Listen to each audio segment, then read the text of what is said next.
United States, Barack Obama.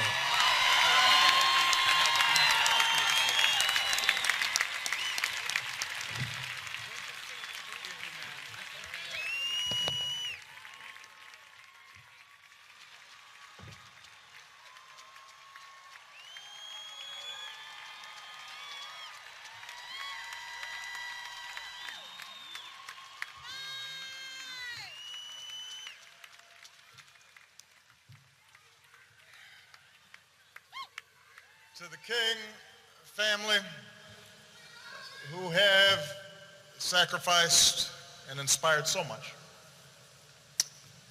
To President Clinton, President Carter, Vice President Biden, Jill,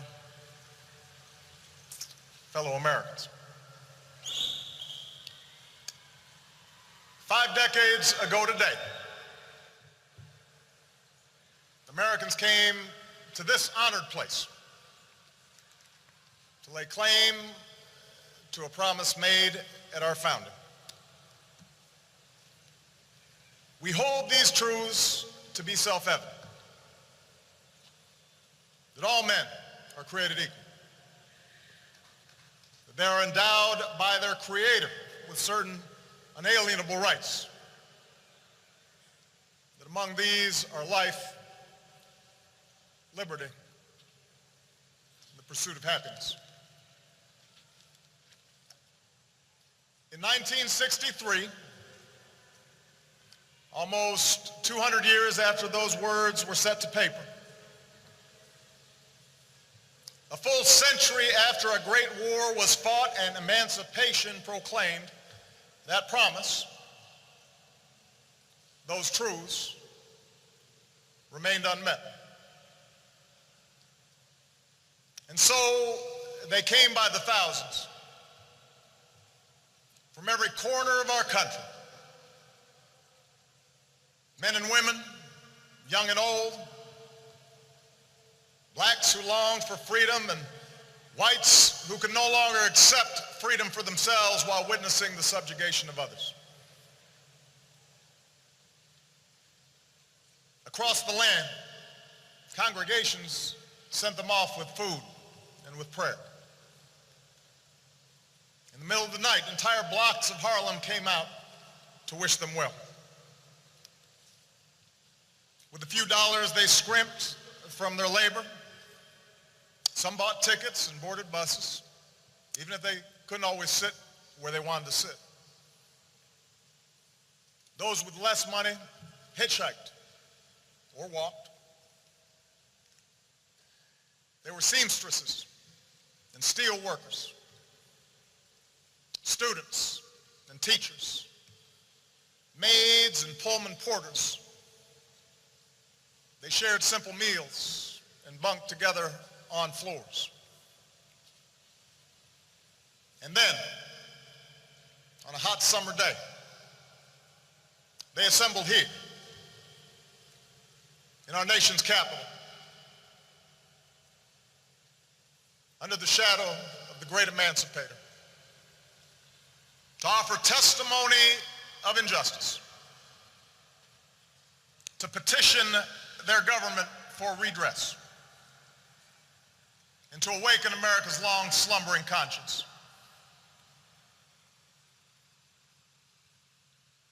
We rightly and best remember Dr. King's soaring oratory that day,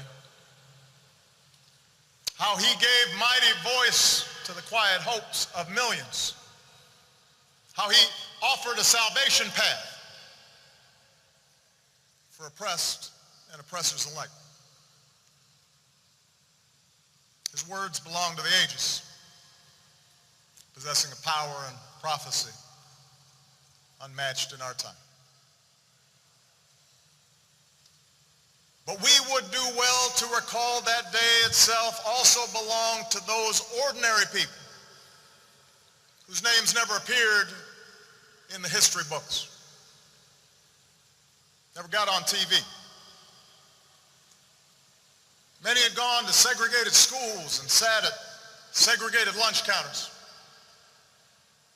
They lived in towns where they couldn't vote, in cities where their votes didn't matter.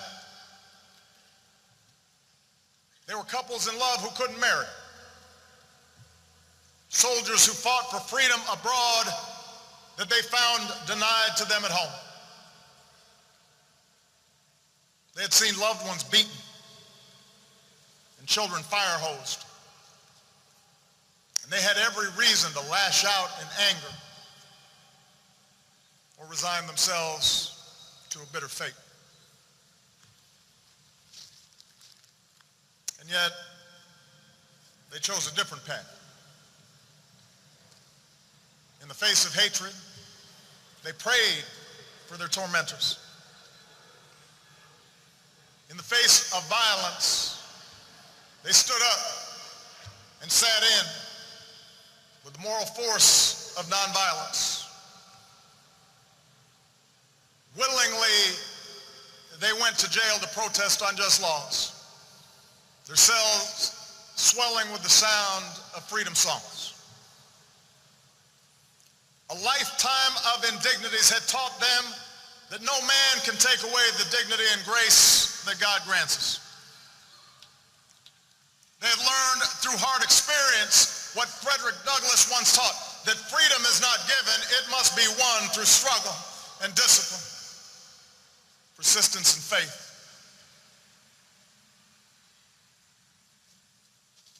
That was the spirit they brought here that day. That was the spirit young people like John Lewis brought to that day.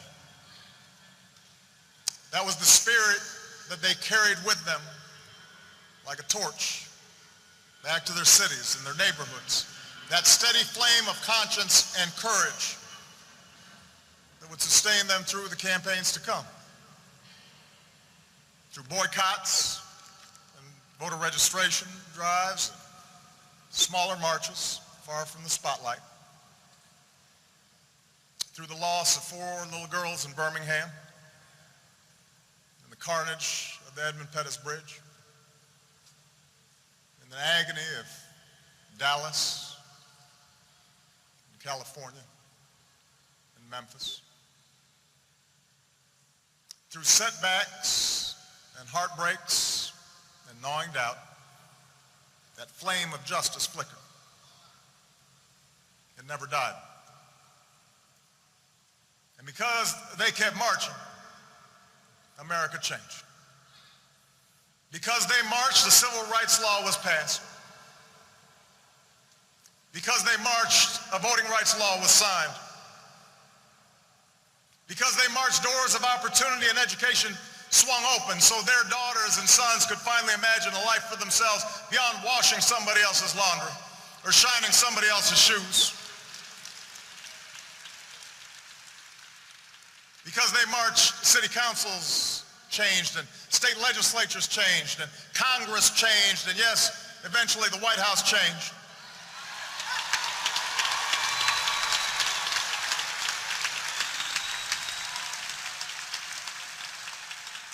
Because they marched, America became more free and more fair. Not just for African Americans, but for women and Latinos, Asians and Native Americans, for Catholics, Jews and Muslims, for gays, for Americans with disabilities.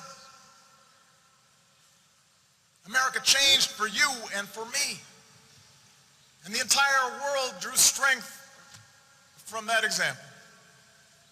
Whether the young people who watched from the other side of an iron curtain and would eventually tear down that wall, or the young people inside South Africa who would eventually end the scourge of apartheid.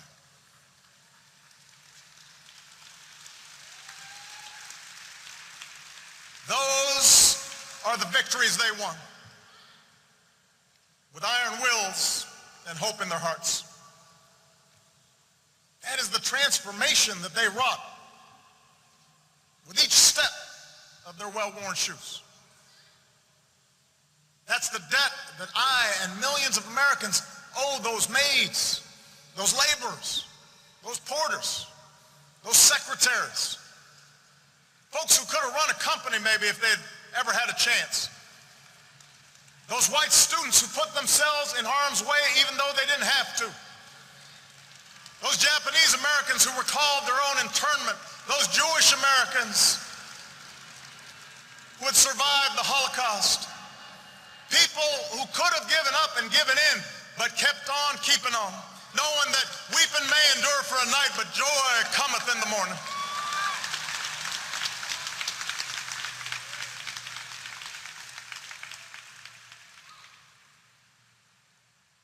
On the battlefield of justice, men and women without rank or wealth or title or fame would liberate us all in ways that our children now take for granted, as people of all colors and creeds live together and learn together and walk together and fight alongside one another and love one another and judge one another by the content of our character in this greatest nation on earth.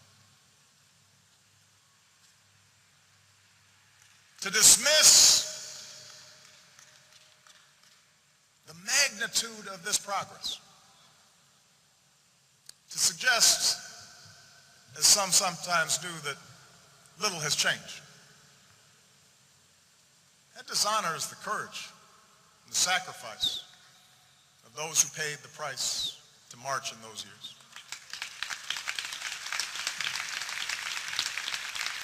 Medgar Evers, James Chaney, Andrew Goodman, Michael Schwerner, Martin Luther King Jr., they did not die in vain.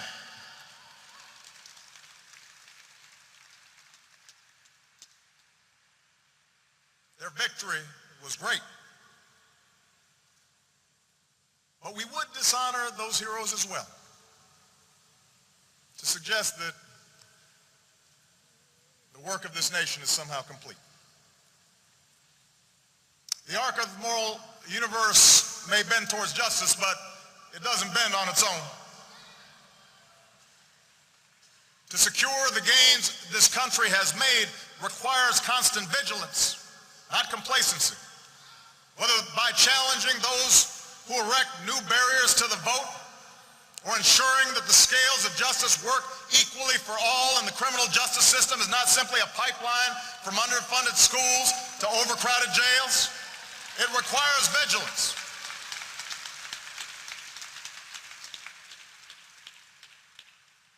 And we'll suffer the occasional setback. But we will win these fights. This country has changed too much. People of goodwill, regardless of party, are too plentiful for those with ill will to change history's currents.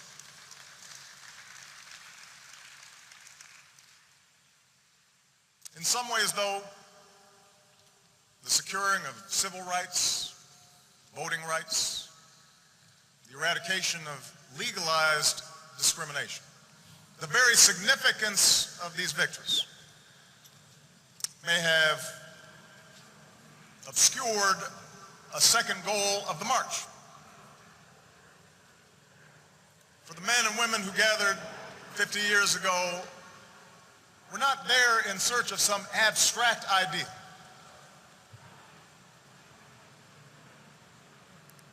They're seeking jobs as well as justice. Not just the absence of oppression, but the presence of economic opportunity. For what does it profit a man, Dr. King would ask, to sit at an integrated lunch counter if he can't afford the meal? This idea that one's liberty is linked to one's livelihood,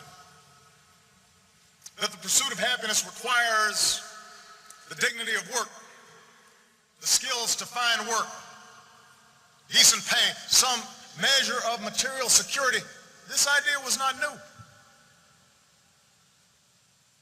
Lincoln himself understood the Declaration of Independence in such terms, as a promise that in due time the weight should be lifted from the shoulders of all men, and that all should have an equal chance.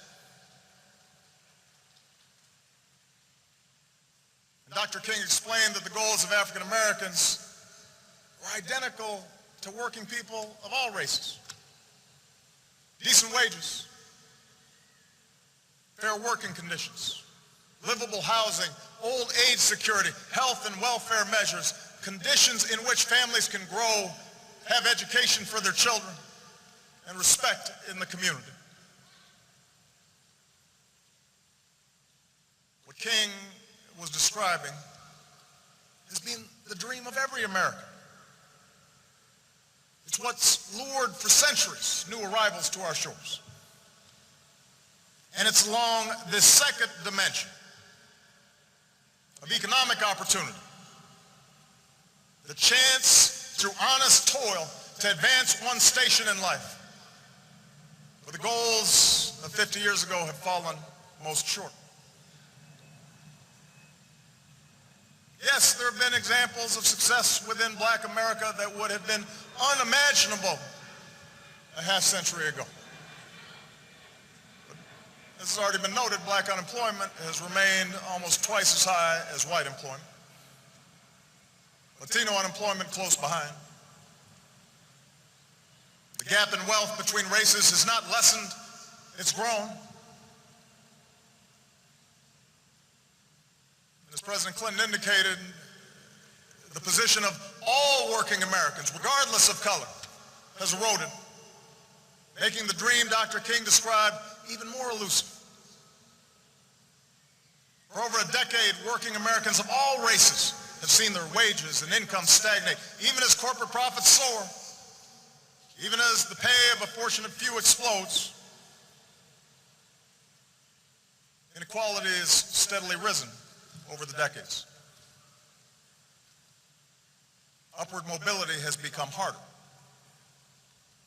In too many communities across this country, in cities and suburbs and rural hamlets, the shadow of poverty casts a pall over our youth, their lives a fortress of substandard schools and diminished prospects, inadequate health care, and perennial violence. And so, as we mark this anniversary, we must remind ourselves that the measure of progress for those who marched 50 years ago was not merely how many blacks could join the ranks of millionaires. It was whether this country would admit all people who are willing to work hard, regardless of race, into the ranks of a middle-class life.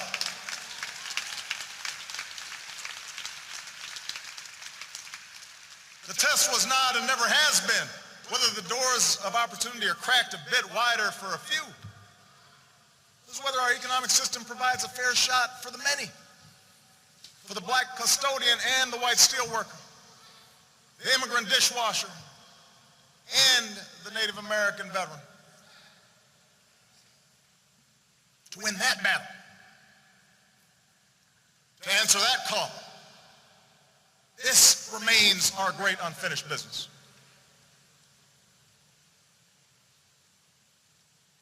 We shouldn't fool ourselves. The task will not be easy. Since 1963, the economy's changed.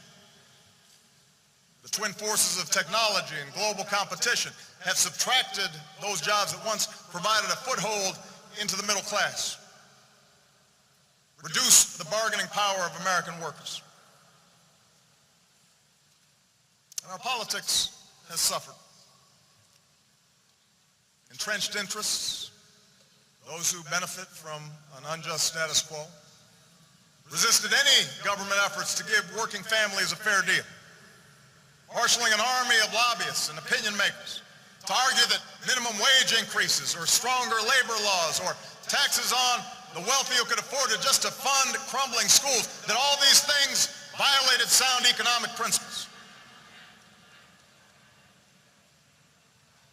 We'd be told that growing inequality was a price for a growing economy, a measure of the free market, that greed was good and compassion ineffective, and those without jobs or health care had only themselves to blame.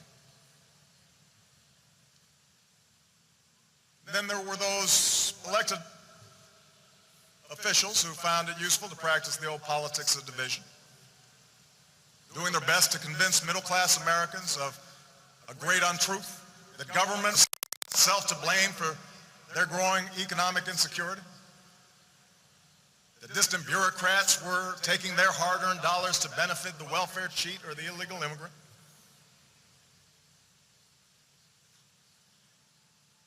And then, if we're honest with ourselves, we'll admit that during the course of 50 years, there were times when some of us, claiming to push for change, lost our way. The anguish of assassinations set off self-defeating riots.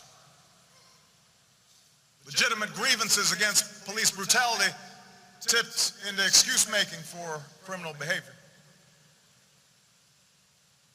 Racial politics could cut both ways, as the transformative message of unity and brotherhood was drowned out by the language of recrimination. And what had once been a call for equality of opportunity, the chance for all Americans to work hard and get ahead, was too often framed as a mere desire for government support, as if we had no agency in our own liberation, as if poverty was an excuse for not raising your child, and bigotry of others was reason to give up on yourself. All of that history is how progress stalled. That's how hope was diverted.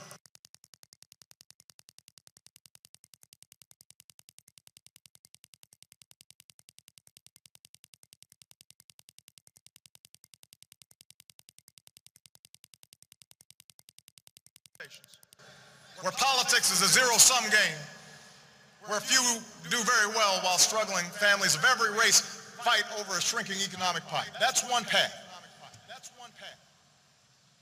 Or by the mistakes of history, that we are masters of our fate. But it also teaches us that the promise of this nation will only be kept when we work together. We'll have to reignite the embers of empathy and fellow feeling, the coalition of conscience that found expression in this place 50 years ago. And I believe that spirit is there, that truth force inside each of us. I see it when a white mother recognizes her own daughter in the face of a poor black child. I see it when the black youth thinks of his own grandfather in the dignified steps of an elderly white man. It's there when the native-born recognizing that striving spirit of the new immigrant. When the interracial couple connects the pain of a gay couple who are discriminated against and understands it as their own. That's where courage comes from. When we turn not from each other or on each other, but towards one another, and we find that we do not walk alone. That's where courage comes from. And with that courage, we can stand together for good jobs and just wages. With that courage, we can stand together for the right to health care in the richest nation on earth for every person. With that courage, we can stand together for the right of every child from the corners of Anacostia to the hills of Appalachia to get an education that stirs the mind and captures the spirit and prepares them for the world that awaits them. With that courage, we can feed the hungry and house the homeless and transform bleak wastelands of poverty into fields of commerce and promise. America, I know the road will be long, but I know we can get there. Yes, we will stumble, but I know we'll get back up. That's how a movement happens. That's how history bends. That's how when somebody is faint of heart, somebody else brings them along and says, come on, we're marching.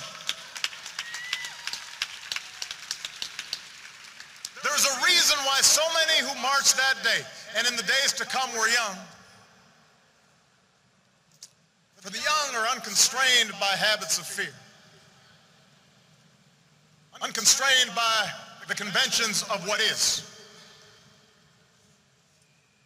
They dare to dream differently, to imagine something better. And I am convinced that same imagination, same hunger of purpose, stirs in this generation. We might not face the same dangers of 1963, but the fierce urgency of now remains. We may never duplicate the swelling crowds and dazzling procession of that day so long ago. No one can match King's brilliance, but the same flame that lit the heart of all who are willing to take a first step for justice, I know that flame remains. That tireless teacher who gets to class early and stays late and dips into her own pocket to buy supplies because she believes that every child is her charge. She's marching. That successful businessman who doesn't have to but pays his workers a fair wage and then offers a shot to a man, maybe an ex-con who's down on his luck. He's marching. The mother who pours her love into her daughter so that she grows up with the confidence to walk through the same doors as anybody's son. She's marching. The father who realizes the most important job he'll ever have is raising his boy right, even if he didn't have a father, especially if he didn't have a father at home. He's marching. The battle-scarred veterans who devote themselves not only to helping their fellow warriors stand again and walk again and run again, but to keep serving their country when they come home. They are marching.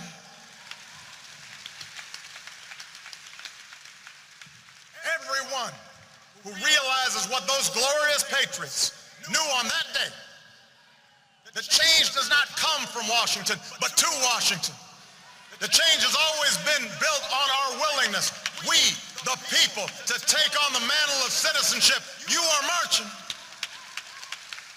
And that's the lesson of our past. That's the promise of tomorrow. That in the face of impossible odds, people who love their country can change it. When millions of Americans of every race and every region, every faith and every station can join together in a spirit of brotherhood, then those mountains will be made low, and those rough places will be made plain, and those crooked places, they straighten out towards grace. And we will vindicate the faith of those who sacrifice so much and live up to the true meaning of our creed as one nation under God, indivisible, with liberty and justice for all.